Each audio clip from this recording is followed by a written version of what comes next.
आप सभी को टीम आईएएस यूट्यूब चैनल की तरफ से नमस्कार। उम्मीद करते हैं कि 68th बीपीएससी इंटरव्यू और 69th बीपीएससी मेंस की तैयारी आपकी बहुत ही अच्छी चल रही होगी।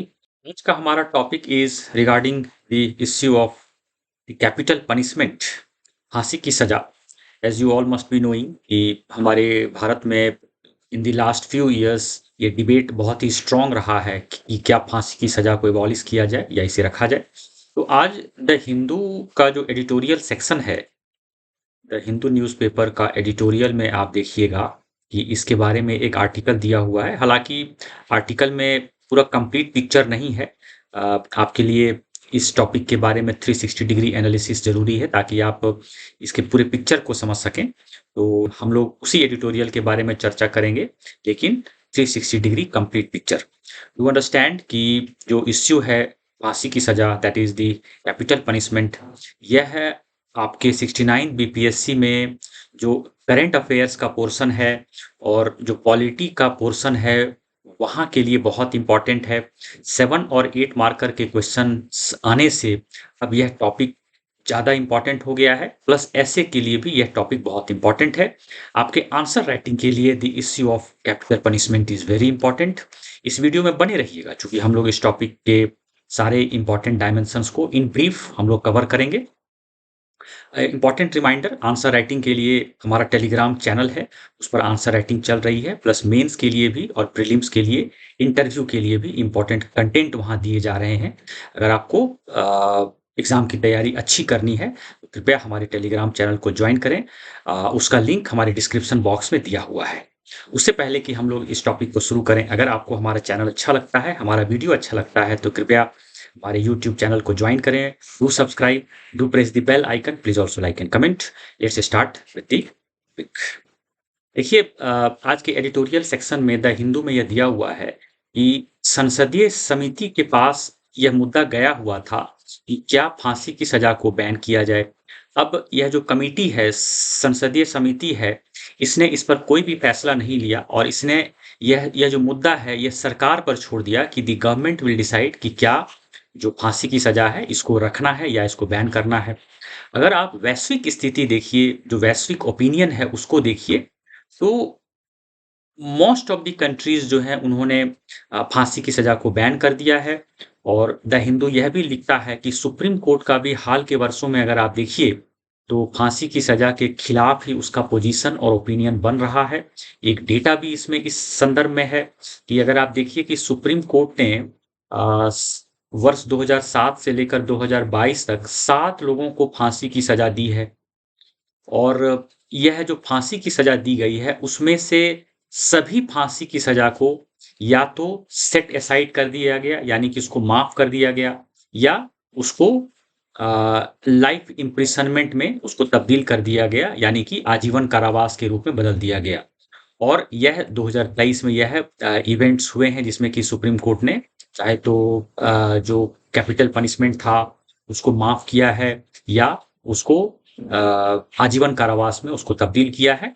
और उसके पीछे रीजन यह दिया गया कि वह रेयरेस्ट इन दी रेयर केस में नहीं रहा था, ये जो 7 लोगों को जो फांसी की सजा दी गई थी, और इसीलिए उनको उनकी फांसी की सजा को माफ किया गया या आजीवन कारावास में बदला गया। यह द हिंदू का एडिटोरियल है। अब हम लोग इसके 360 डिग्री एनालिसिस पर आते हैं, ब्रीफ एनालिसिस पर। तो इसका मीनिंग सबसे पहले जानना बहुत ज़रूरी है कि फांसी की सज़ा होती क्या है।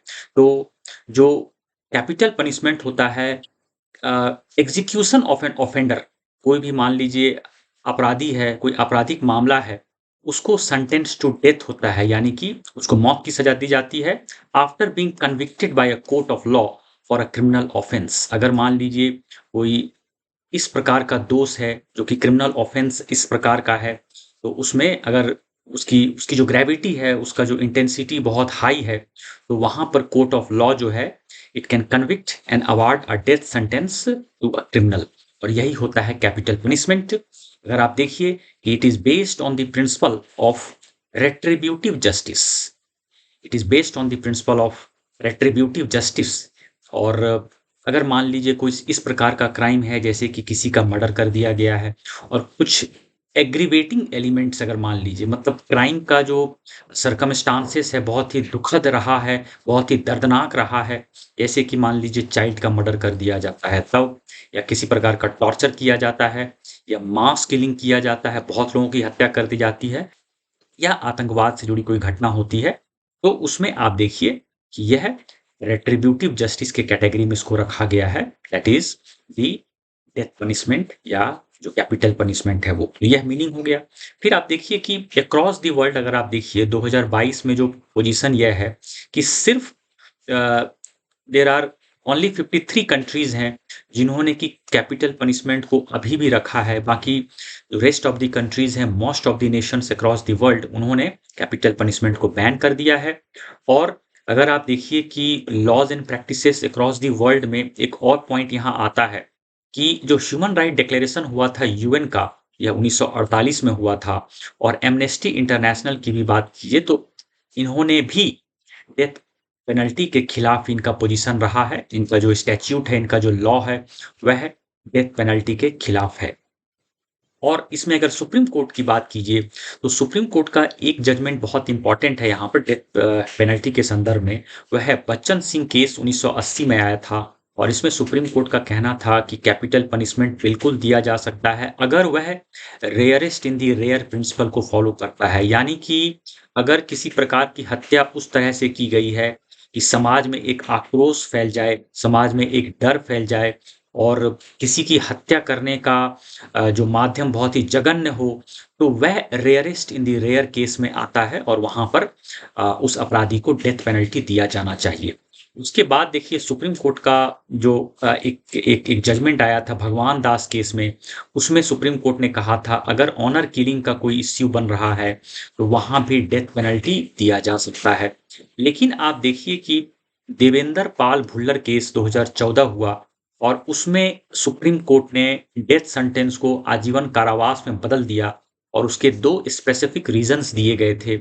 एक यह है कि फांसी की सजा अगर दे दी गई है, लेकिन अगर एक्चुअल में उस अपराधी को फांसी देने में बहुत देरी हो जाती है, यानी डिले इन एग्जीक्यूशन हो जाए, या अगर मान लीजिए वह अपराधी मेंटली अनसाउंड हो जाता है, तो वैसी स्थिति में ही सुप्रीम कोर्ट का यह जजमेंट आया था देवेंद्र पाल भुल्लर केस में, जिसमें कि जो अपराधी था उसे लाइफ इम्प्रिजनमेंट यानी आजीवन कारावास में उसको बदल दिया गया था। एक पॉइंट और आप लोग याद रखेंगे कि प्रेसिडेंट के पास यह शक्ति है पार्डन दी डेथ सेंटेंस, यानी कि अगर मान लीजिए सुप्रीम कोर्ट के द्वारा डेथ सेंटेंस दिया गया है, president under article 72 can pardon the death sentence. अब इसमें देखिए एक फैक्टर आता है, एक डायमेंशन आता है कि डेथ सेंटेंस के फेवर में क्यों। अगर मान लीजिए एक सेक्शन है भारत में भी देखिए तो डेथ सेंटेंस को सपोर्ट करता है, तो उसके पीछे रीजन एक ये आता है कि बहुत सारे लोगों के द्वारा डिमांड रहता है कि डेथ सेंटेंस दिया जाए। और इसका एक क्लासिक एग्जाम्पल आप देखिए कि दिल्ली गैंग रेप केस जो 2012 में हुआ था, तो एक पब्लिक सेंटिमेंट बन गया था कि जो भी ऑफेंडर हैं, जो भी क्रिमिनल्स हैं, उन्हें डेथ सेंटेंस दिया जाए। पहला तो ये। दूसरा ये है कि डेथ सेंटेंस का एक डेटरेंट इफेक्ट होता है, यानी कि निवारण प्रभाव होता है। यानी कि अगर कोई क्रिमिनल है जो कि जघन्य अपराध किया है, उसे कैपिटल पनिशमेंट दिया जाए, तो और लोगों में उस प्रकार का अपराध करने के प्रति डर होता है, और वो लोग उस तरह का अपराध नहीं करेंगे। तो एक आर्गुमेंट ये भी दिया जाता है कि giving a death sentence creates a deterrent effect on the potential criminals, यानी कि जो आगे सोच रहे हैं कि उस प्रकार का अपराध करना है, उनमें डर हो जाएगा कि उस अपराध को करने से फांसी की सजा होगी। और तीसरा एक रीजन दिया जाता है रेट्रिब्यूटिव जस्टिस, यानी प्रतिशोध।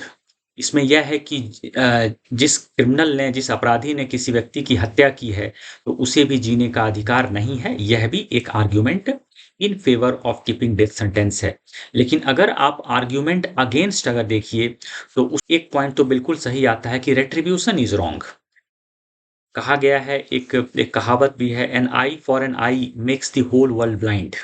तो यहाँ पर जरूरी है कि यहाँ पर क्षमा दिया जाए, यहाँ पर pardon. One must be given the opportunity to change his or her heart. और इसीलिए जो प्रतिशोध है यह गलत है, बहुत सारे जो ह्यूमन राइट एक्टिविस्ट हैं उनका कहना है। उसके अलावा यह भी रिसर्च में देखा गया है कि अगर डेथ सेंटेंस दिया जाता है तो उसका निवारक प्रभाव जो अपेक्षा की गई थी या की गई है उस तरह का नहीं होता है। It doesn't has that amount of deterrent impact, उसका उतना प्रभाव नहीं होता है। प्लस यू अंडरस्टैंड कि राइट टू लाइफ ये आर्टिकल 21 का हिस्सा है, तो वह किसी भी इंसान से लिया नहीं जा सकता है। अगर हम आर्ग्यूमेंट करें कि जो डेथ सेंटेंस है उसको एबॉलिश किया जाए। चौथी बात यह भी देखा गया है कि जो पुअर पीपल होते हैं, जो मार्जिनलाइज सेक्शंस होते हैं, जिनके पास फिनांस नहीं होता है, जो अच्छे लॉयर को नहीं रख सकते हैं, तो वैसे सोशल क्लास को ही डेथ सेंटेंस ज़्यादा दिया जाता है। तो बायसनेस क्लियरली यह डेटा से निकल कर सामने आया है। और उसके अलावा देखिए यह भी देखा गया है कई बार कि जो निर्दोष हैं उनको फांसी की सज़ा दी गई है और देने की संभावना ज़्यादा रहती है, क्योंकि जो जो निर्दोष होते हैं और जिनके पास खुद को डिफेंड करने के लिए उतना रिसोर्स नहीं होता है, तो उन्हें जो कोर्ट्स हैं वहाँ उस प्रकार का न्याय नहीं मिल पाता है, तो अक्सर इनोसेंट लोग को भी फांसी की सज़ा मिल जाती है। अब last but not the least इसका वे फॉरवर्ड देखिए, तो भारत में चूंकि ओपिनियन डिवाइडेड है, तो एक रिपोर्ट आई थी लॉ कमीशन की, यह रिपोर्ट 262 थी। इसमें कहा गया था कि जो कैपिटल पनिशमेंट है इसको एबॉलिश कर देना चाहिए। सिर्फ 2 स्पेसिफिक क्राइम्स हैं जिसमें कि लॉ कमीशन की यह रिपोर्ट ने कहा कि वहां पर कैपिटल पनिशमेंट मिलनी चाहिए। पहला है जो आतंकवाद से रिलेटेड जो भी क्राइम होता है वो, और अगर मान लीजिए देश के खिलाफ कोई युद्ध छेड़ देता है, वॉर अगेंस्ट स्टेट, तो उस स्थिति में जो है the law commission had recommended कि in this type of crime one can get capital punishment. लेकिन एक चीज आप और देखिए कि विश्व में करीब 150 नेशंस हैं जिन्होंने कैपिटल पनिशमेंट को एबॉलिश कर दिया है, और जो ह्यूमन राइट एक्टिविस्ट हैं, और हाल के वर्षों में एज आई सेड कि सुप्रीम कोर्ट का भी ये पोजीशन रहा है कि कैपिटल पनिशमेंट को एबॉलिश कर देना चाहिए, क्योंकि जो सिविलाइज्ड समाज होता है वहां पर कैपिटल पनिशमेंट के लिए जगह नहीं होनी चाहिए। जो डेवलप्ड कंट्री हैं, जो आपको विश्व में जो भी डेवलप्ड नेशंस हैं, उन सभी ने लगभग कैपिटल पनिशमेंट को एबॉलिश कर दिया गया है। तो यहाँ पर कंक्लूजन यही है कि सरकार को भी इस पर ध्यान देने की जरूरत है, और अगर पॉसिबल हो तो कैपिटल पनिशमेंट को एबॉलिश करना चाहिए। उम्मीद करते हैं कि आपको अभी का वीडियो अच्छा लगा होगा।